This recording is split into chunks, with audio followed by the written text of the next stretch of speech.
has a lady. Okay. Good afternoon, everybody. Good day, everyone. So, welcome back to DevSoc Cybersecurity.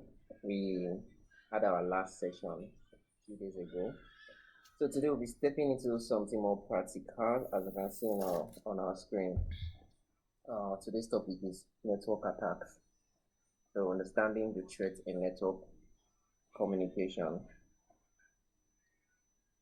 So, what is a network attack? What is a network attack? So a network attack is any attempt to gain unauthorized access to a system, to disrupt the system, or to intercept data over a network. So it is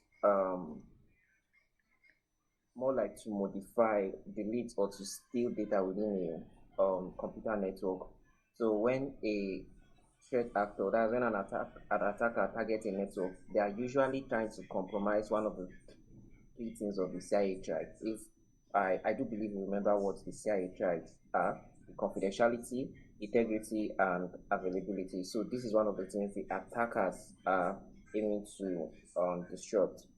So for confidentiality, they are trying to steal private data. So when an attacker attacks a network, they are trying to take private data from that network. That is the breach of confidentiality. Then for integrity, they want to alter the data so it can no longer be trusted. Then for the third one being availability, they are trying to disrupt the network so legitimate users cannot make use of it. So, or even to take control over the system. This is what the attackers do. So from our slide, you can see that the network attack is unauthorized network activity. It has set, disrupt, or manipulate data, and the target communication between systems.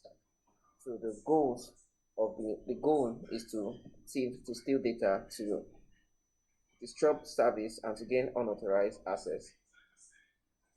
So the common attacks, the common network attacks there are a lot of network attacks, a lot of them, but we are just going to focus on a few because of our time. And so today we'll be looking into packet sniffing, man in the middle attack, denial of service, that's DOS, ARP spoofing, and DNS attacks. So there are a lot more than that. We have the Trojan horse attack, a lot, but we're just going to look into these 5 today. So the packet sniffing. The packet sniffing. Sorry. The packet sniffing. Understand this. We must remember how data move. If we recall, one of the sections we had where I think that was before we did the Wireshark, where we explain how the data moves within the network, how data move across network, where we use the UDP, the TCP. So when we send an email or to load a web page, the data is not just sent as a giant piece. It is broken down. If you recall, they say it's being broken down into different tiny pieces called packets. So now, packet sniffing is the process of capturing these tiny pieces. So let's say an envelope that is traveling. So packet sniffing now is trying to capture the envelope as they travel across the network over Wi-Fi or whatever the person might be using. So it is essentially digital eavesdropping. So the way that you can listen to somebody when they are maybe having a discussion or a conversation, you go to the room door and put your ear to listen to them. This is digital eavesdropping now. So you're trying to capture those data that is being sent across. So it is important to know that packet sniffing is not always malicious. It is not always malicious. That's one thing to understand. Network administrator use it for troubleshooting. So when your network is having issues, they troubleshoot it. You have to look at what's going on in the network. Then, but when in the wrong hands, now this is where it gets dangerous. When it's in the wrong hands, it becomes a powerful attack tool.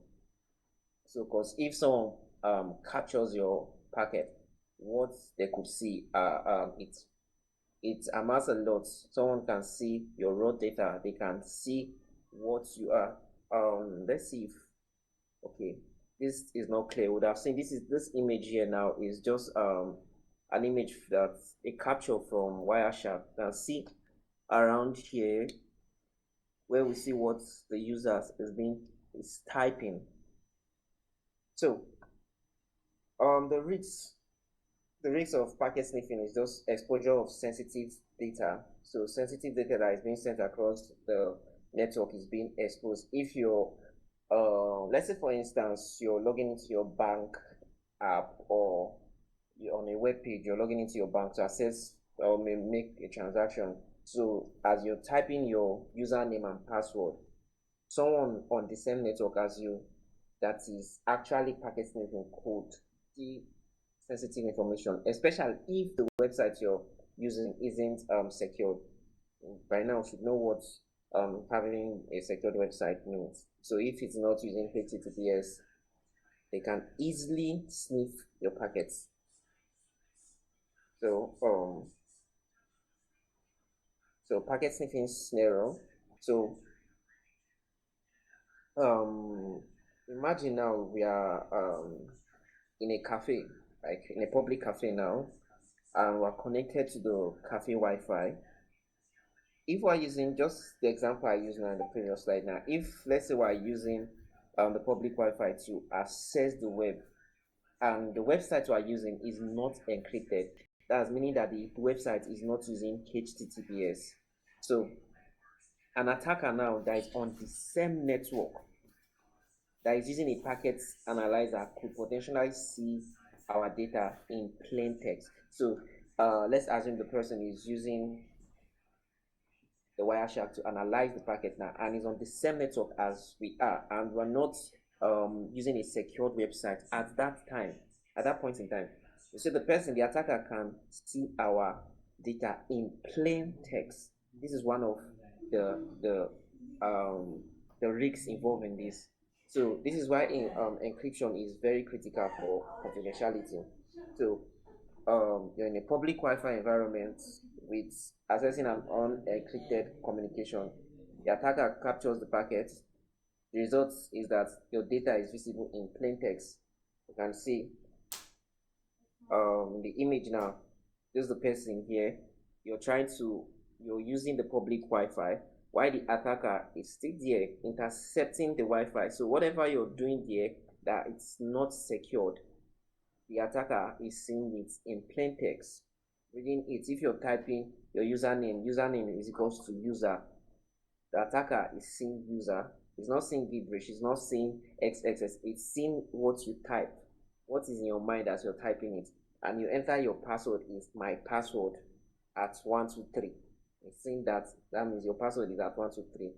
Easy. So once they capture those, they can easily manipulate it or even steal your data to log into what you're trying to do. So the next, man in the middle attack, MITM.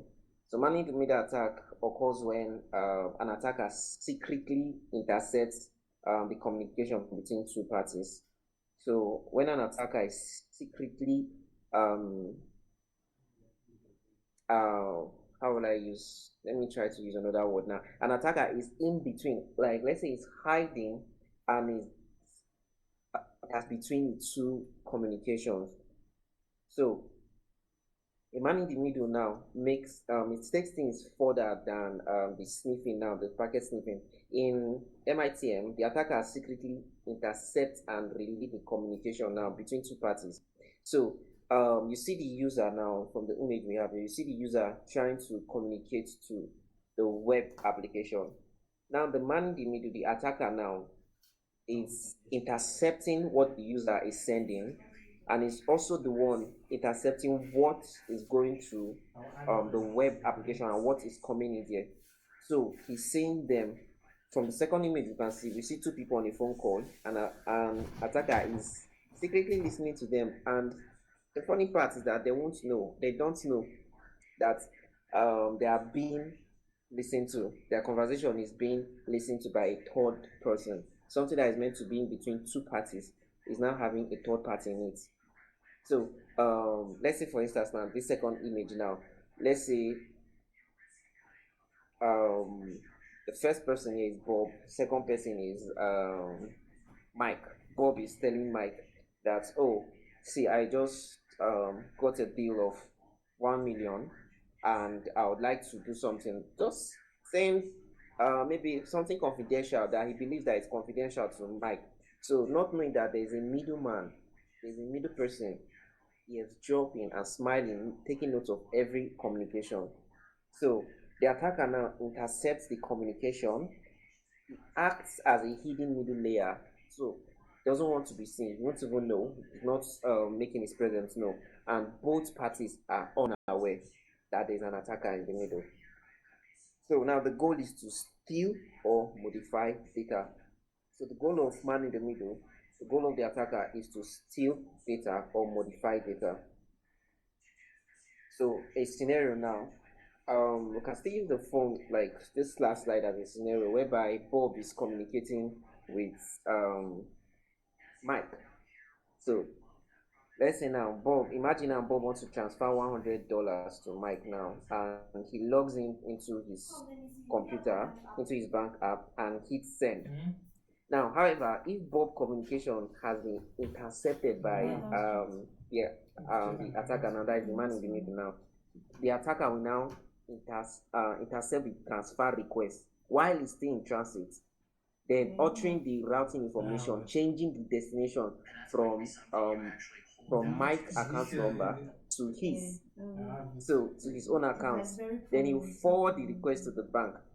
You see, so maybe Bob is sending, trying to send $100 to Mike. So the man in the middle now saying that, oh, actually Bob have hit send, he's sending 100 to Mike. The account number is in Mike's name. He will just change that account to his own, and we already know what the outcome is going to be. So the scenario, the user is connected to a public Wi-Fi, the attacker intercept the traffic, login credentials can be captured. So this is one thing that can happen when there's a man in the middle. So we can see from the image, the terminal user, this is the victim here. So the original communication here is the web application is trying to communicate directly to here. But now the hacker intercepts, creates a new communication that let's call this user Bob. Bob is sending to the web application. Instead of going directly here, it passes through here from Bob to the attacker to the web application. So what the web application is receiving is not originally what Bob has sent. So it's now something that has been altered from the hacker here that will be reaching to the web application. So this happens in a lot of places. This happens like the man in the middle. It's just secretly changing things, and you want to go aware of it. So the next on our list is denial of service. So denial of service. So denial of service now, that's DOS. You might have heard of DOS several times, DOS or DDoS. So this is flooding a system with traffic, which overwhelms the resources, and the system now becomes unavailable. So this also, like I said from the beginning, one of the things the attackers are trying to do on a network is to compromise one of the three triads of cybersecurity. So now, denial of service is attacking availability. It's a try the availability. So when it floods a system with too much requests that it can't handle, you see error. Just like our image now, you're seeing too many requests. The computer is shouting error, error. It's too many requests. Too many requests is coming. So it now becomes unavailable to those who are meant to use it. So so the goal here now is not to steal data. It's not to steal data or to order bank transfer. The goal is just simple. It's just one, to break things. So in DOS attack now, The attacker uses a single computer, just one computer, to flood a target server. Let's say um, from point from point A. Let's very say very point A serious. now you're trying to gain I see it access, or frequent let's in say gain movies. information I've from seen point B. I think I've seen So now that the in attacker would But it's start so flooding a often. lot of I know what is information baffling me. to That house is an point old B, movie. The season I'm such watching is that a the yeah, Korean system yeah, movie. cannot bear it And anymore, and it the becomes all unavailable. That those such that when medical the computer from practices, A is requesting for something then at B, like it will not be I'll be sending seeing feedback that common there. there are too so many common. requests. I'll be It's seeing an on the bed error somebody is because it maybe can't having handle seizures or those Mm. um having the person can't is handle not the breathing again. requests They don't anymore. even do CPR. That's the So funny thing. I know people like do I was saying now, CPR the and they go attacker straight to will, start making incision on the in neck. denial of service, And I'm he like, just uses one, first of all, or you it's go first one in chest computer now. that is being Why you used to guys just flood a amassing target server or a to the network neck with straight up? amount It of isn't jump that traffic or In funny. that requests. point, I CPR So is watched not now, doing anything. I was I'm like, I remember planning one of episode now. the So that's section like we that had, episode they like were 20 saying times. about the This month limits you of just carry how 90 the episode like capacity that I'm like every Sometimes it's server not has even till they high, just like fix a you. server has a limit you have whereby to they have can an bear, they opening can, to that even to as human enter too, you have a inside limit of something you your can carry. larynx If they to give you something blow the heavier air. than you, So you they start have to make shouting, an oh, this thing incision. is too much, this thing is too much, or There's one something that like that. the So this person is here what that the usually server is also put something trying to to do. force it Yes, So in. now that's by if they notice maxing that the out blockage is here. They will put that one, server that one CPU reduce now, in or the but for memory me it's better. bandwidth, or the They memory or put the bandwidth, now the something like attackers will now that in force the and you system to that slow will down, press or it the won't press the crash tongue self. This is and what the they are top just of trying the to do, to larynx just to lock open people an out of that airway. system. They will So not choke they're you not trying to and put steal amoeba and start information pressing or their mouth. to But sometimes they alter don't go through anything, that route. just to They just lock I people thought that one out I from would think the accessing it. talking to that. They're So not going to be caught. um no, I'm not talking so about like the I two said, the human one. I'm target talking is about The one here. they call availability, incision, yeah, Yeah, just shook to make it against it. unavailable. yeah. And I was So watching one now movie the yesterday. next one That's that what it just uses made a me say, I'm lot going of to watch this thing. computer to target Genuinely, one Mm. system, which the is called woman, distributed I denial of saw the episode service, on Netflix. So I was DDoS. here watching the series So before I came. DDoS now, Yeah, before I came to the and um, something happened, the one fell on the excuse me. ground. No, her friend Okay. hit him on the neck, So so he couldn't yes, breathe anymore. DDoS She just now, carry one we thing for use ground, the sit there attacker and uses open, multiple carry systems to straw, attack one put target. choke in and then blowing the thing, The and attacker he uses just multiple systems recovered. to Do you attack guys that one when the target person's and house is makes use of collapsing a and they will botnet. put something So here like this? a botnet is I don't know how they the call bot it that there. is just used. If that Instead, the he will lungs use is one doing one master thing, the to lungs control the collapse a other lot. bots. Yeah. If you Just don't do like it, the the lungs will image now. collapse. Yeah. You know From the what we're image now, you see supposed the to do when you're attacker. draining fluid from the See the lungs? attacker here now. Drain chest tube. Sending, this is the And botnet Take master, pipe. just one system, having they access to choke like plenty. on top of the So you chest. see The one one, I two, hear is three, central four line. are sending They'll choke requests a pipe to the here like victim this, Central line. at and the multiple air will come intervals, out. just sending Yeah. requests to make They it like unavailable. some kind of To make it air will come out. unavailable. See that? So All I know is that the it's central line. Right, the cool, you know, computer gets overwhelmed because of multiple. Just imagine a computer that can take in 5 requests at a point at a time, start receiving 20 at a time. It will get overwhelmed to the point that it crashes. You will try to immediately you're trying You to guys even have sign in. Maybe you're trying to sign into a web page that is being attacked, my that brother, there is a a a whole, we don't DDoS have now. resuscitative You're trying in my to own get unit. to it. To just be We don't have sending you resuscitative feedback. this thing. Everything in Error, internet, they error. feel like You can't in even fact access. if some Maybe people it's enter your bank app. they don't I remember there because they was feel like a no firm I one was working with like that orthopedic they once cases. had this attack. You know they affect Everybody were anywhere. just complaining. Like Everybody, just nobody bone that broke. access So the anything. only time People that we that used to have wanted we payouts, used to people that have wanted to regular access their orthopedic death. dashboard, they It's could neurosurgery not because we have access neurosurgery patients. for like 24 we only hours. have capacity The of server 4 was patients. down. So anybody that So died in our unit, na the server neurosurgery, was down. anything has to do with the brain. This is But this it's is not our what patient orthopedic. DDoS can just do. It uses multiple systems to just flood a target system. So instead of one attacker, thousands of compromised devices are now used. Thousands of them are used to send an attack, and it makes the attack really powerful. So because you keep on imagine it's just like a war going on, and one man is trying to stand against 10. It's like 1 against 10. So we know how it's going to be. It's going to be very difficult because you're receiving blow from the first, second, third, fourth, fifth. You don't even know where to face. You don't know where it's coming from. At a point, the person will just crash down and just say, "Oh, I give up. I give up." So as you can see now, the result is going to be service outrage. It is going to be shut down. So move to the next one. ARP spoofing. So ARP spoofing is a technique whereby the attackers trick the device on a local network. This one happens on a local network now.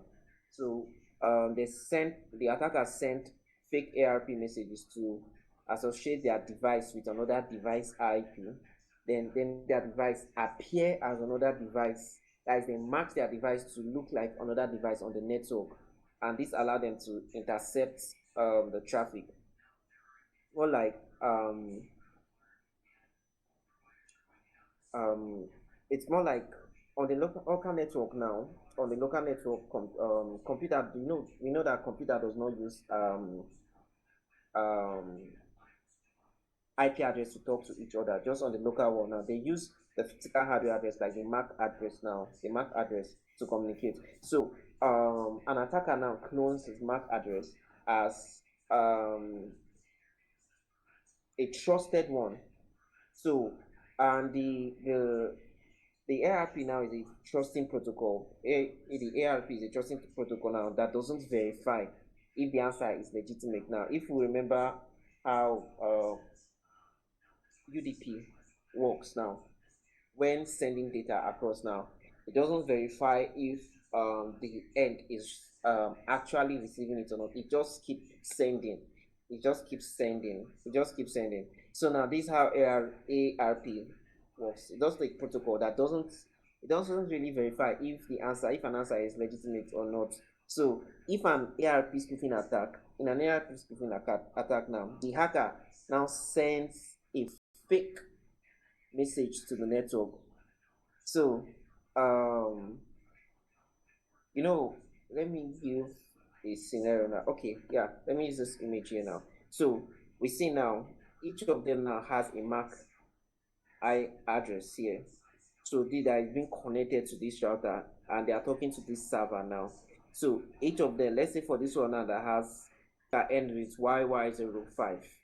This is YY04, YY05, YY06, and let's call this YY07. So an attacker now tricks the network now that, oh, YY08, so it's part of them. So meanwhile is not part of them. He clones his own MAC address to what the router will not suspect. So thereby now gaining access to the server that is meant for just these addresses here now. This is how the spoofing works now. So in that attack now, the attacker, just like the computer will say to the router that, hey, my MAC address is YY08, part of the team, just like I claimed it. And the router will say, oh, you're welcome, hoping this is how it just works. So now he gains access into it, and the other computer too will believe that, oh, this is part of us. They'll just update the table that, just give him a space here, and he comes in, and that's how he's been able to start sending everything that's going on directly to maybe this is an office now that everybody is supposed to, whatever is coming through here, everyone has access to it. So since everyone has access to it, including this hacker now is going to also have access to whatever they are having. So he clones his own MAC and just pretend as if he's one of these guys to steal data that is that is passing across here. So the user browser now is silently, let's say for instance now, he's gaining access to how would I say now? Let's say they are gaining access to their the boss is sending a message meant to the staff of maybe level 15. There's level 20, level 16 is sending message to just level 15 now, and those clones is back and said, oh, I'm part of level 15, whereas this message being sent is supposed to just be for level 15. So since now he has, and this now the router is not going to verify to say, oh, what's your ID, are you sure you're part of level 15? You just permit him since he say he's part of level 15 and his number ends as YY08. The last previous one was YY07. He said, okay, well, thank you, and Wait, straight received to my the next message from topic. level Let me 16. say something. This is how the spoofing just work. And oh, my bad. ARP stand for Address Resolution Protocol. Address Resolution Protocol. I forgot to mention that. So then, like we're saying, the fake ARP's message is being sent. Now it redirects network traffic and enable interception. So the hacker now has been granted access to it. Can now intercept and see whatever is going on through the traffic. So like I said, it's what's happening in a local network user. So the next on the list we have the DNS attack. So the DNS attack now, while the previous one we just looked now, ARP spoofing happens on the local network. DNS happens on the internet, so it happens on a wide scale. So DNS, which is I believe we should recall what DNS is. The domain name naming system. So the DNS now is like the phone book of the internet. So it translates the human friendly names like let's say like google.com now, google.com. So the DNS now translates google.com into an IP address that the computer would use to find each other. So excuse me. So in a DNS attack now, such as DNS spoofing now, so the attacker now corrupts the phone book where a user types in a legitimate When you have to web immobilize address. because normally this So should shake this.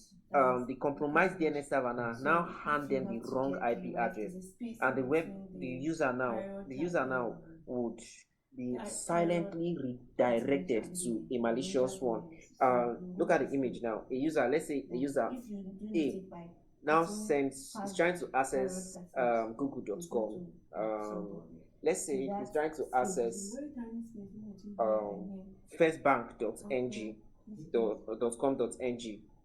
So he clicks firstbank.com.ng. An attacker that already has a fake first bank, maybe he's his first bank dot dot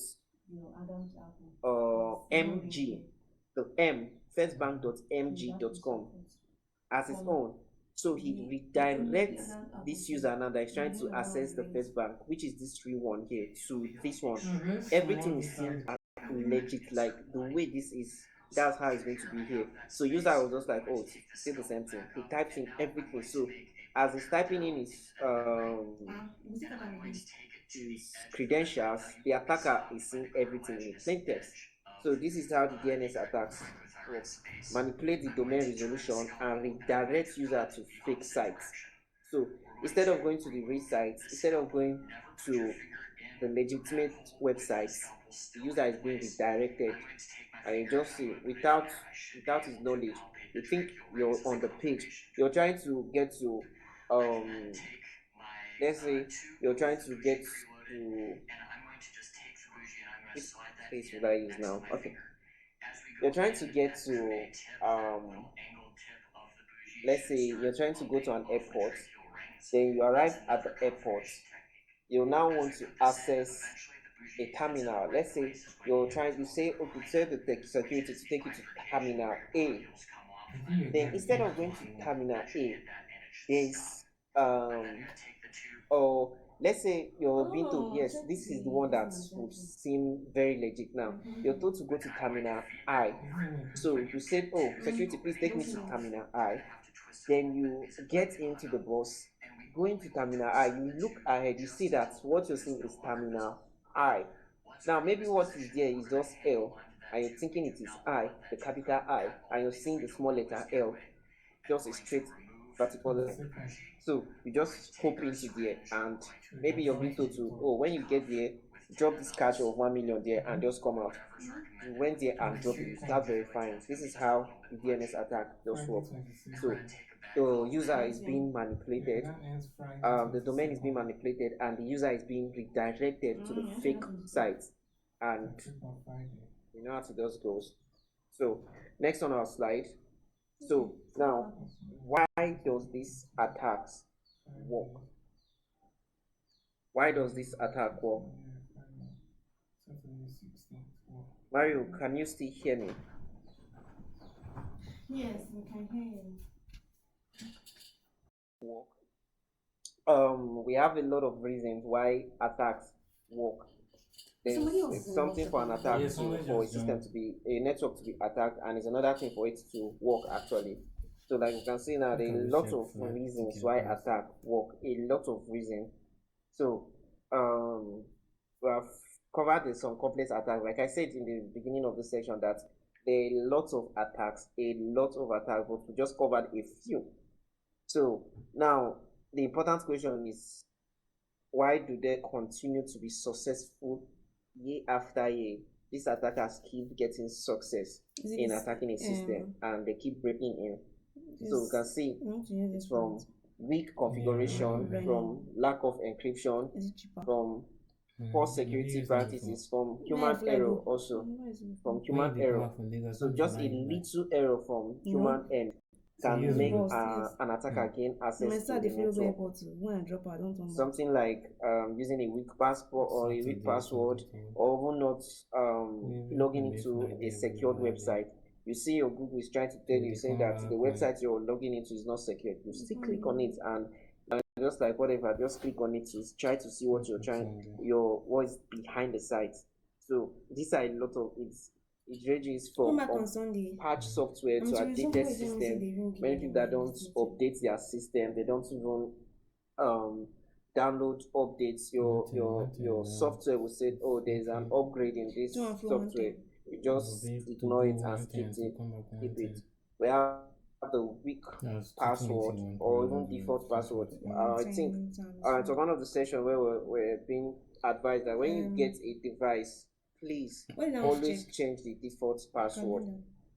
Some people we know that many of the password you see that the password is just admin. You see admin, you leave it like that as admin. Somebody can just come and guess the password. Some password is 1 2 3 4 5 6 7 8. Someone can easily guess it. When you get all those things, you change them and also try to. Some people will be like, oh, I can't remember. If I use a very strong password, I can't remember them. That's why um you have your pen and paper to write them down and save them in a place where only you can access. You also have the cloud where you can save all this backup. There are password managers that are reliable that you can save all this in. So missing encryption, like I said, logging into sites that are not encrypted. We have lack of input validation, social engineering, susceptibility, poor password hygiene, lack of security awareness training. Always be secure. When you're in the public, you see some people, you're in the public. I've noticed this. There was one day I was in a public ride. One man was just logging into his I think it was his bank. That was just, and the password was not even hidden. As it's typing, you're seeing it. What if your phone eventually got stolen right before you go out of that bus? It's like you're just giving the thief an easy way to just access it. You're like, oh, the number is your password is um 1997 Adam or Adamu 1997.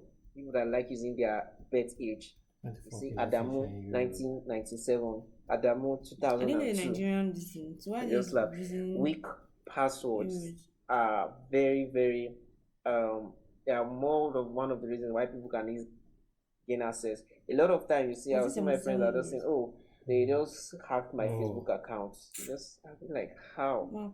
A lot of times most of these things are just little human error, just a little thing that you just neglect, and you see that you're giving these guys access to it.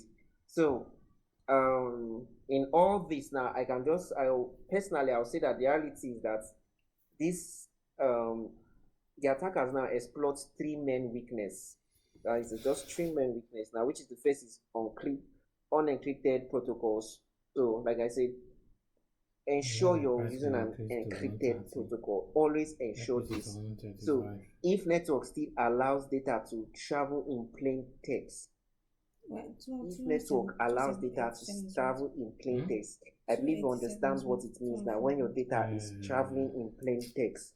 So sniffers and man in the middle now, their attacks will 100% always be successful if you're not using an encrypted protocol. So the second one will be now using unpatched software. I've been told what unpatched software is outdated software. Um, Attackers now can easily scan for old routers now with known vulnerabilities. This is why they tend to update. You see security, they'll be like, oh, there's an update. Instead of you to update, I've seen most people, their system will be crying for update. They'll be like, oh, I don't have the data to update it. Bro, maybe because you don't really know what's going on in the network. That's why you have not find the data to go and update it. Anyways, when attackers gain access to that, they'll start running and say, oh, I've been hacked. I don't know what's happening. Seems like somebody hacked my device. Well, now the biggest, which I think, yes, it's the biggest reason why attacks succeed, is the biggest, which is the last year, the human error now. Now, the human error, you see phishing mail, social engineering tricks whereby they'll send you a link. Many people are just so quick to click on a link. They are so quick. I remember on our school Telegram group, a certain day, I think someone account was being hacked. I guess the person went to go and click a link and it was being hacked. Then the next thing is the hacker started spamming the group with some links. I don't know, it's like, is this someone also some links or something like that? You don't see something 18 plus and some of those stuff, and yet another person will go and click it. You see that the person is spamming, like your normal sense should tell you that, wait, that this person is not in his right mind or he has been hacked. Why would you be spamming a public space with such link like this? Someone else clicked it. The person that clicked it, after a few days, I think that person was also hacked. They're just laughing and be like, oh, we'll never learn. We'll never learn. Or we'll learn the hard way. So human error is one of the biggest weakness why attacks happen. It's one of the biggest weakness. So it's like holding the door for, it's like you're holding the door open and telling the attackers you can walk right in. You open the door for them and say, oh, you can walk right in. So let's continue. So the defense techniques now. So now, how do we fight back? How do we fight back? This is the defense technique. So defending a network now requires a defense in-depth strategy. So we cannot just rely on one security measure. You cannot just rely on one. So the first and foremost now is using encryption. So using encryption, you see, using the HTTPS, that's the first and foremost defense technique. Using encryption, you're using the VPNs, you're ensuring that even if an attacker intercepts the data, it is going to look unreadable. It's going to be gibberish to them. So if an attacker should breach a network now and he access, once you're using it's going to take time. So like I said, in cybersecurity, we're not aiming for 100% security. It's, for now, let me say, for now, it's not possible 100% security. What we're trying to do is to reduce the risks. So you're making it difficult for attackers to gain access. You're using the encrypted protocol. You're just making sure that, oh, that even if something happens, you're sure that your data are not in plain text. They are not in plain text. So there's firewalls, the IDS, that is intrusion detection system, secure configuration. So the intrusion detection system now is a system, I think we explained this in one of the sections, whereby it detects when there's an intrusion in your system and gives you alert. It's just like you setting an alarm in your house that's from 11 p.m. or 11:30 p.m. Your whole system is up at the house. Or for those that maybe in a smart house now, you see that from 11:30 p.m., maybe a set time, the whole system is being shut. If there's an access from outside, the whole building will just start hearing the alert, like maybe whatever noise that is being said, the whole building, the whole system, or maybe the neighbors haven't alerted that, oh, there's an intrusion, there's an intrusion. This is one of the techniques to use. So we use secure configuration. So, like I said, security is not about perfection. It is never about perfection. Just have this in mind. It is about reducing the risks. So, security is not about perfection. You will not say, "Oh, I can guarantee you 100% perfection." No, you just reduce the risks. We're just reducing the risks. So, implementing strong access control and multi-factor authentication. Now, this will prevent unauthorized user from leveraging stolen credential. Like, always ensure you have you have implemented a strong access control. Even me myself, a lot of that sometimes, um let's say for instance, some of my social media, not even some, I think all my social media now, I have like multiple factor authentication. Maybe I'm not with my phone, I'm trying to access it on the website. I would input my password. After password, it will require for a pin. After the pin, it will require for the authentication from Google, that the code, the one that changes every is it how many seconds, is it 60 seconds every minute. I'll have to go and get my phone wherever it is and get the pin. So even at times I get tired, I'll be like, oh my god, why is this? I just need to access, I just need an information. But it's still the same thing. Should, in case, because you never can tell what might go wrong. So let's move forward. So security tools. Um Now to implement those defenses, like we spoke of in the last slide, now to implement these defenses now, so professionals and IT they rely on some specific tools. They rely on some specific tool. So we have analyzed we have used the Wireshark. We're not new to Wireshark, network scanners too, and monitoring system. So these are tools that they play an important role in cybersecurity. Let me just say this: they really play an important role. So, like for example, now the Wireshark now it helps us to analyze network traffic.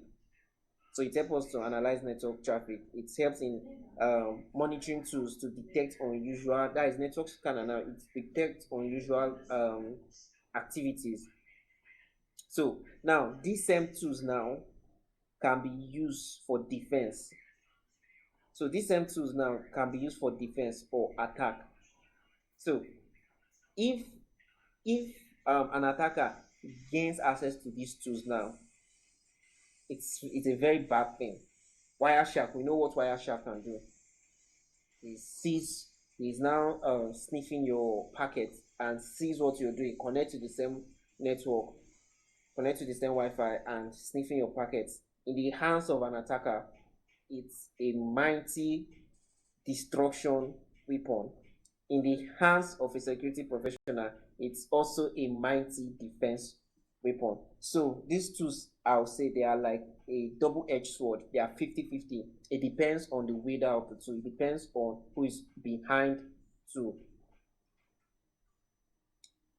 So ethical responsibility. So understanding attacks does not mean performing them illegally. Let me just state it now. Understanding an attack does not mean you should perform them illegal. So cybersecurity must be used responsibly. That you have the knowledge. Let's say for instance, you have the knowledge of using Wireshark. You must use it responsibly. So that's why you see the white hat now is not the black hat. You're an ethical hacker. You abide by ethical guidelines. You abide by the rules. You don't. I remember saying this in one of our sessions that because you're learning does not mean you should just go around and start testing all network without permission. You go to a cyber cafe or you go to a working space and you're granted access to the Wi-Fi and be like, oh, I'm a cybersecurity student. I'm learning cybersecurity. You open your Wireshark and start sniffing the networks there that's connected to it. Bro, if you're caught, let me just end here. You learn the hard way. So use your knowledge responsibly. Avoid unauthorized testing. Where you're not given authority to test it, do not test. Only test using your own network. Only test using your own network. Because a lot of people now will be like, oh, I've learned this. This is my friend. I'll show my friend. Even if he's your friend, you cannot go against ethics. You cannot go against ethics. So the tools we have really talked about now, the network scanner, the Wireshark, the monitoring system, they are all powerful tools. They are all powerful tools, but they are the exact tools that a hacker also uses, the exact tools that an attacker uses. So if you're being caught using them, even though you're a white hat, you're being caught and you're asked, were you given authority to do that? You say, I'm learning. Bro, you're against ethics. So the ethical responsibility is to use it responsibly, use your knowledge responsibly. You've gained the knowledge of these tools, you've gained the knowledge of how to use the network scanner, how to use the tools like the packet sniffers now, the Wireshark. So you've gained the knowledge. It is not just like, oh, I have the knowledge, I can use it any way I like. No, no, no, no, it's not like that. Now, the difference between a cybersecurity professional and a is one thing. So, is authorization. It's just authorization. Now, network attack, like I said in the game, is unauthorized access. So it's an authorized access, it is no longer an attack. So the cyber security professional uses authorization, the cyber criminal uses unauthorization. So using this now to analyze secure network you own is the best. So get permission otherwise for that network. So it's an ethical practice now. So you practice on your own network. You want to learn, oh, I want to see how networks, how data are being moved. Use your own network. There is no one will say anything. Even though you like open, just log into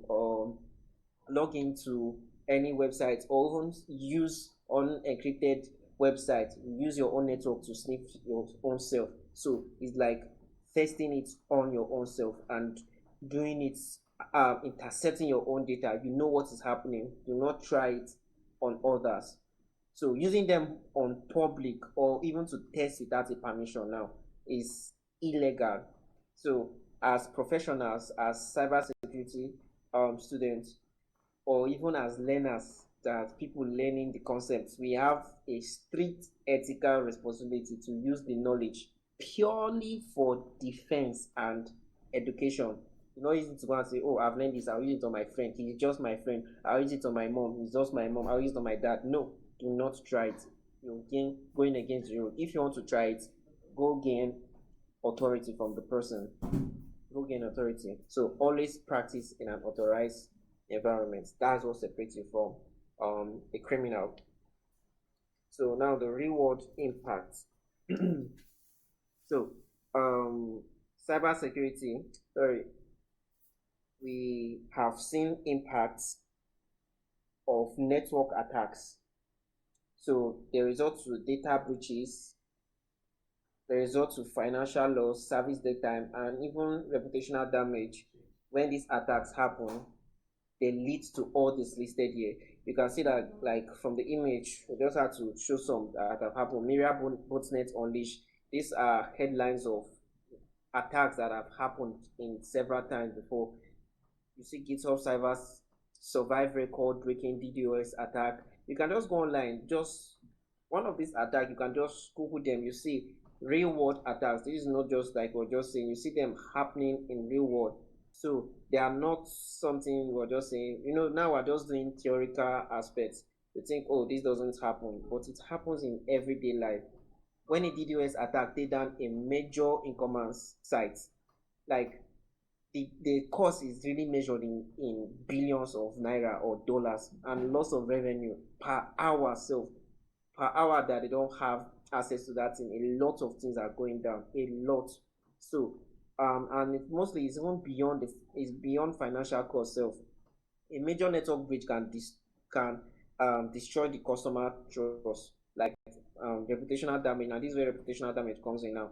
The customer cost, imagine now a site you want to patronize, you're giving them your data, and they have your personal data. The next thing you're hearing that they are being breached. Oh, and after several hours they say they are back online. You reduce your trust. With the same trust you had before that breach would be the same trust you have now after the breach. So it's really destroy the customer trust, and it can take years to rebuild that. So yeah, we're right on time. So key takeaways from today's session. I've really spoken about the network attack. So to bring everything together now, I just want us to walk away with this today. So let me just say, first of all, network attack targets one of the three, or the three network attack. Let me just put it this way: network attack targets the CIA tried. It's either the confidentiality, integrity, or availability of data. So the techniques that is used are things like the sniffing, spoofing, DDoS attack, and yeah. So the network attacks now, they target communication. Multiple attack type exists. We have looked into them. You see the DDoS. I told you there are a lot of them. A lot of them.